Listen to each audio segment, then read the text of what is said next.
ओम शांति। 2 अक्टूबर 2020 बाबा के महावाक्य। मीठे बच्चे, यह पुरुषोत्तम संगम युग कल्याणकारी युग है। इसमें ही परिवर्तन होता है। तुम कनिष्ठ से उत्तम पुरुष बनते हो। प्रश्न, इस ज्ञान मार्ग में कौन सी बात सोचने व बोलने से कभी भी उन्नति नहीं हो सकती? उत्तर, ड्रामा में होगा तो पुरुषार्थ कर लेंगे, ड्रामा कराएगा तो कर लेंगे। यह सोचने व बोलने वालों की उन्नति कभी नहीं हो सकती। यह कहना ही रॉन्ग है। तुम जानते हो, अभी जो हम पुरुषार्थ कर रहे हैं, यह भी ड्रामा में नूंद है। पुरुषार्थ करना ही है। गीत, ये कहानी है दीवे और तूफान की। ओम शांति।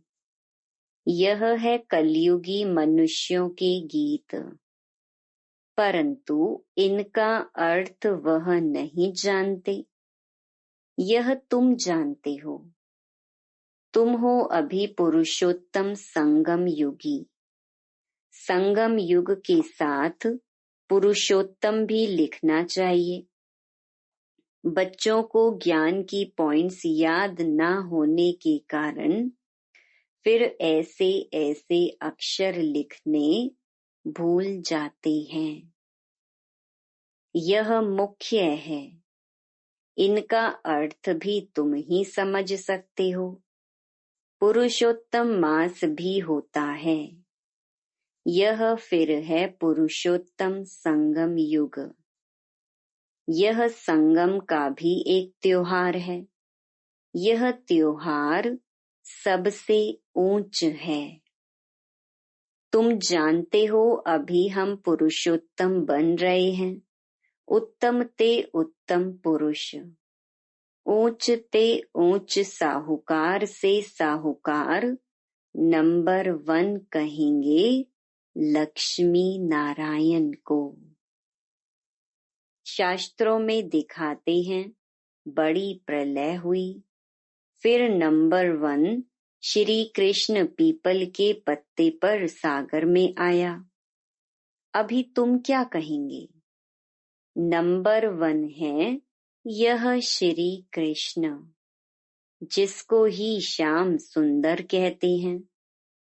दिखाते हैं अंगूठा चूसता हुआ आया। बच्चा तो गर्भ में ही रहता है, तो पहले पहले ज्ञान सागर से निकला हुआ उत्तम ते उत्तम पुरुष श्री कृष्ण है। ज्ञान सागर से स्वर्ग की स्थापना होती है। उनमें नंबर 1 पुरुषोत्तम यह श्री कृष्ण है। और यह है ज्ञान का सागर, पानी का नहीं।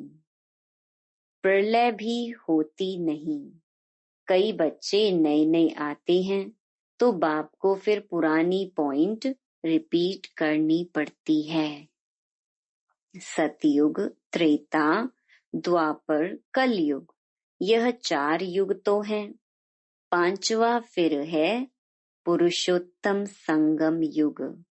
इस युग में मनुष्य चेंज होते हैं, कनिष्ठ से सर्वोत्तम बनते हैं। जैसे शिव बाबा को भी पुरुषोत्तम व सर्वोत्तम कहते हैं ना, वह है ही परम आत्मा, परमात्मा। फिर पुरुषों में उत्तम हैं यह लक्ष्मी नारायण। इन्हों को ऐसा किसने बनाया? यह तुम बच्चे ही जानते हो। बच्चों को भी समझ में आया है। इस समय हम पुरुषार्थ करते हैं ऐसा बनने के लिए। पुरुषार्थ कोई बड़ा नहीं है, मोस्ट सिंपल है। सीखने वाली भी हैं अबलाएं कुब्जाएं, जो कुछ भी पढ़ी लिखी नहीं है। उन्हों के लिए कितना सहज समझाया जाता है। देखो, अहमदाबाद में एक साधु था। कहता था हम कुछ खाते पीते नहीं हैं। अच्छा, कोई सारी आयु खाता पीता नहीं, फिर क्या? प्राप्ति तो कुछ नहीं है ना। झाड़ को भी खाना तो मिलता है ना। खाद पानी आदि नेचुरल उनको मिलता है, जिससे झाड़ वृद्धि को पाता है। उसने भी कोई रिद्धि सिद्धि पाई होगी।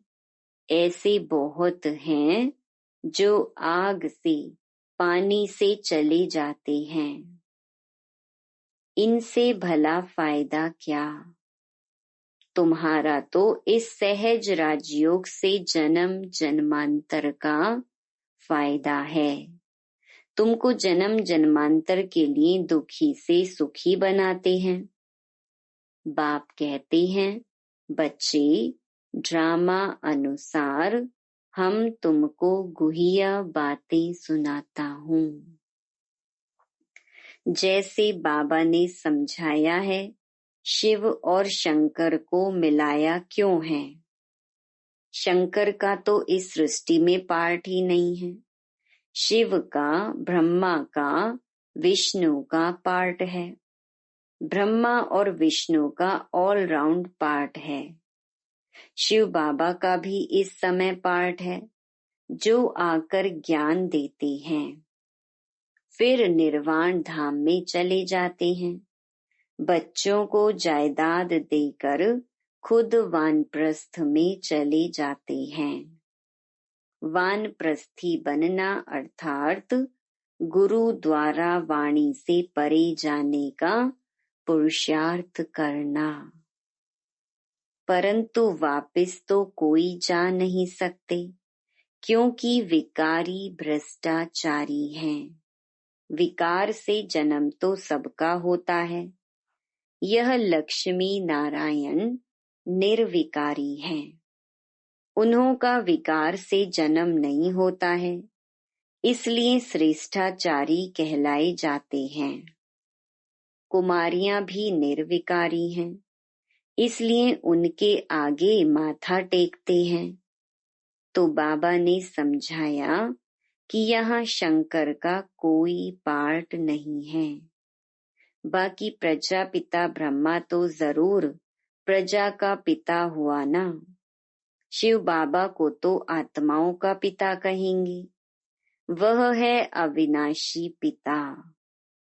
यह गुहिया बातें अच्छी रीति धारण करनी है। जो बड़े बड़े फिलोसोफर होते हैं, उनको बहुत टाइटल मिलते हैं।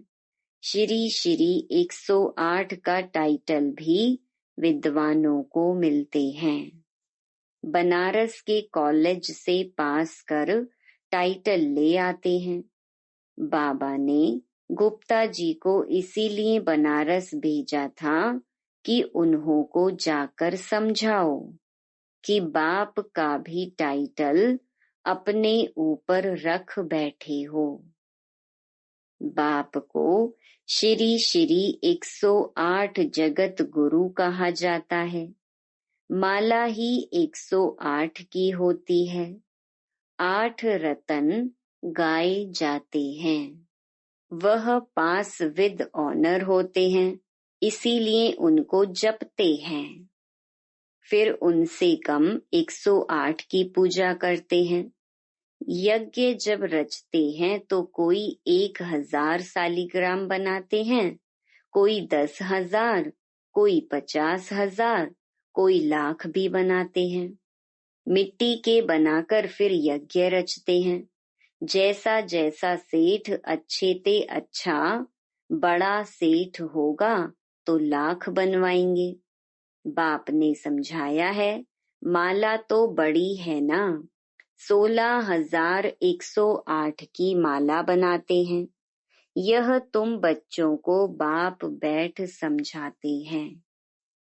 तुम सभी भारत की सेवा कर रहे हो बाप के साथ। बाप की पूजा होती है तो बच्चों की भी पूजा होनी चाहिए। यह नहीं जानते कि रुद्र पूजा क्यों होती है। बच्चे तो सब शिव बाबा के हैं।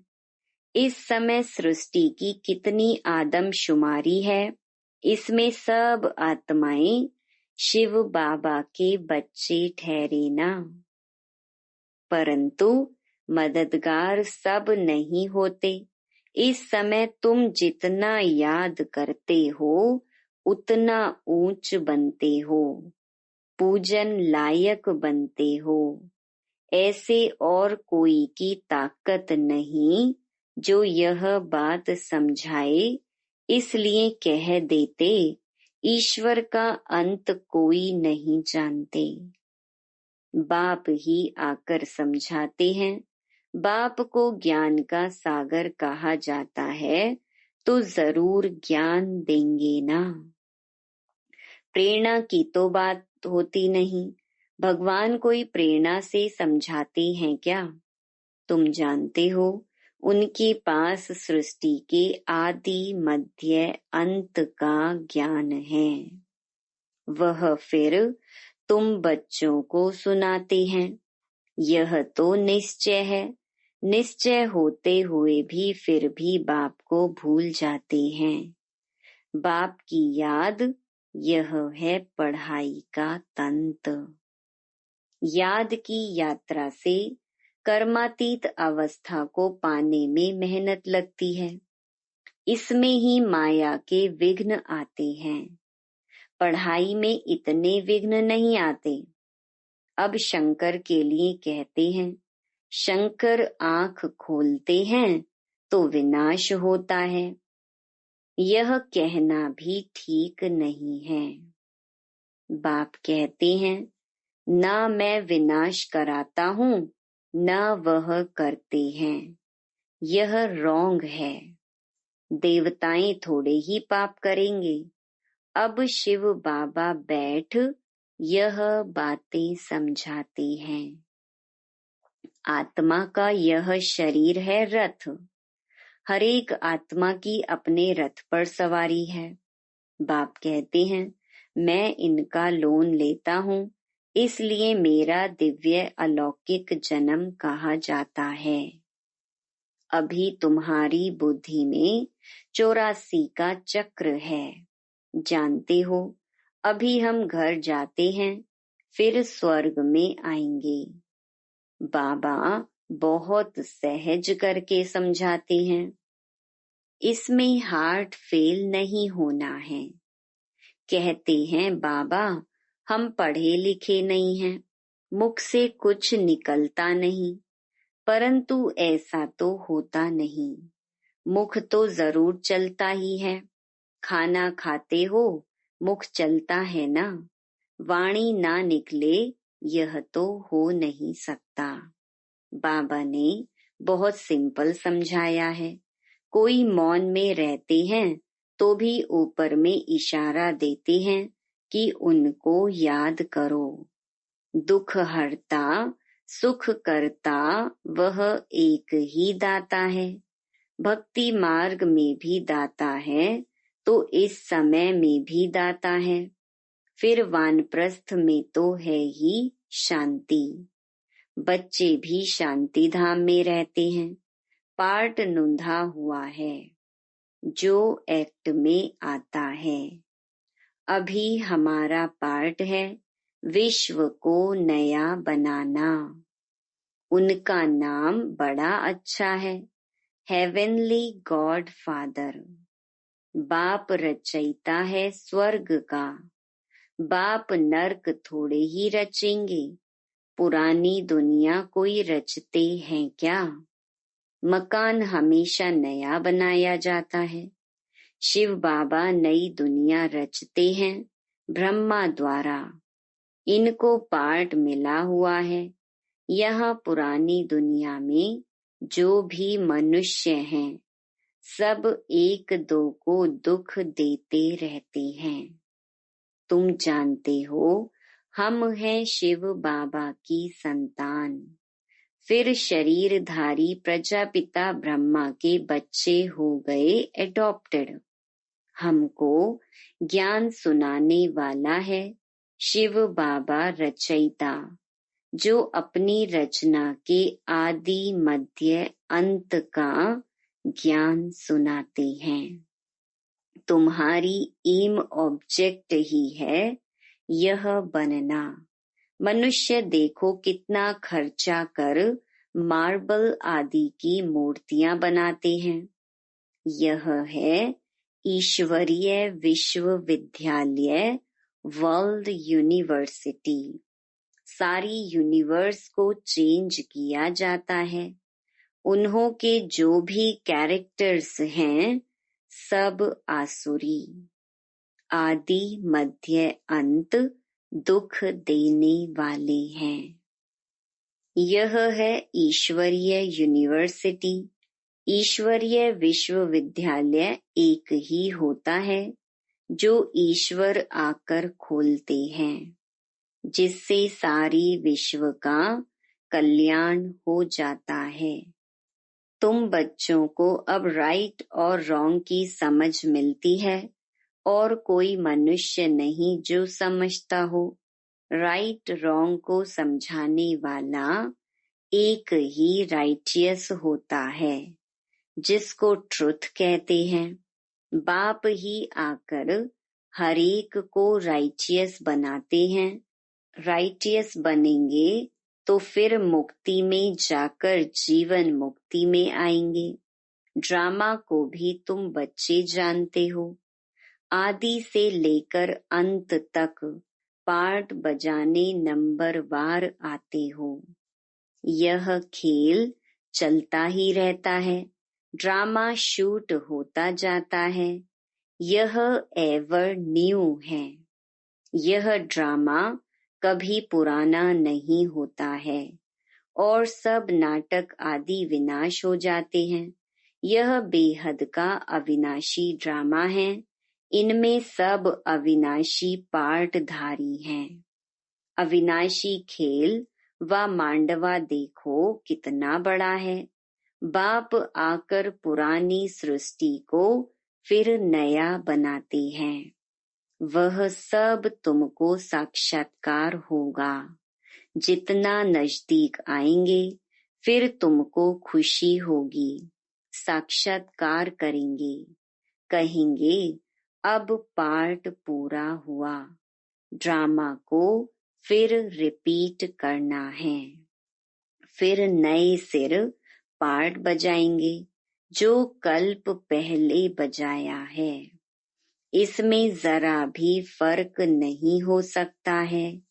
इसलिए जितना हो सके तुम बच्चों को ऊंच पद पाना चाहिए। पुरुषार्थ करना है, मूंझना नहीं है। ड्रामा को जो कराना होगा वो कराएगा, यह कहना भी रॉन्ग है। हमको तो पुरुषार्थ करना ही है। अच्छा, मीठे मीठे सिकिलधे बच्चों प्रति मात पिता बाप दादा का याद प्यार और गुड मॉर्निंग। रूहानी बाप की रूहानी बच्चों को नमस्ते। धारणा के लिए मुख्य सार। पहला, पढ़ाई का तंत्र माना सार बुद्धि में रख याद की यात्रा से कर्मातीत अवस्था को पाना है। ऊंच पूजनीय बनने के लिए बाप का पूरा पूरा मददगार बनना है। दूसरा, सत्य बाप द्वारा राइट रॉन्ग की जो समझ मिली है उससे राइटियस बन जीवन बंध से छूटना है। मुक्ति और जीवन मुक्ति का वर्षा लेना है। वरदान: संगम युग की सर्व प्राप्तियों को स्मृति में रख चढ़ती कला का अनुभव करने वाले श्रेष्ठ प्रारब्धी भव। परमात्म मिलन व परमात्म ज्ञान की विशेषता है अविनाशी प्राप्तियां होना। ऐसे नहीं कि संगम युग पुरुषार्थी जीवन है और सतयुगी प्रारब्धी जीवन है। संगम युग की विशेषता है एक कदम उठाओ और 1000 कदम प्रारब्ध में पाओ, तो सिर्फ पुरुषार्थी नहीं लेकिन श्रेष्ठ प्रारब्धी हैं। इस स्वरूप को सदा सामने रखो। प्रारब्ध को देखकर सहज ही चढ़ती कला का अनुभव करेंगे। पाना था सो पा लिया, यह गीत गाओ तो घुटके और झुटके खाने से बच जाएंगे। स्लोगन: ब्राह्मणों का श्वास हिम्मत है, जिससे कठिन से कठिन कार्य भी आसान हो जाता है। मातेश्वरी जी के अनमोल महावाक्य।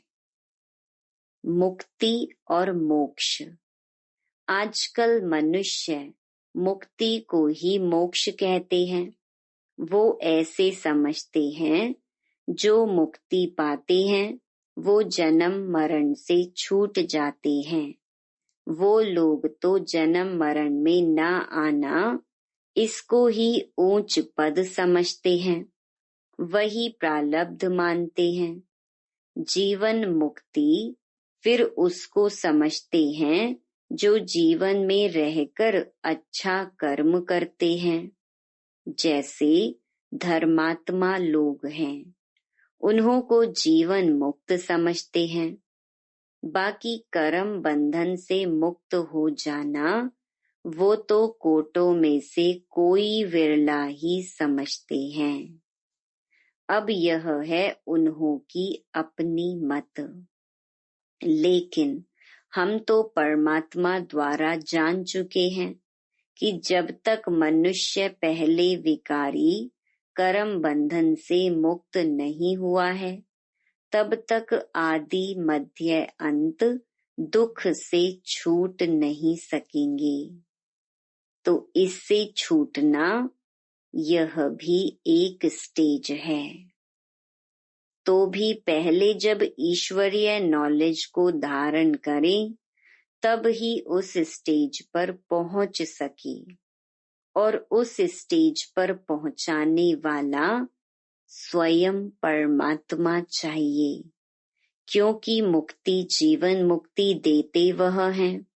वो भी एक ही समय आए सबको मुक्ति जीवन मुक्ति दे देता है।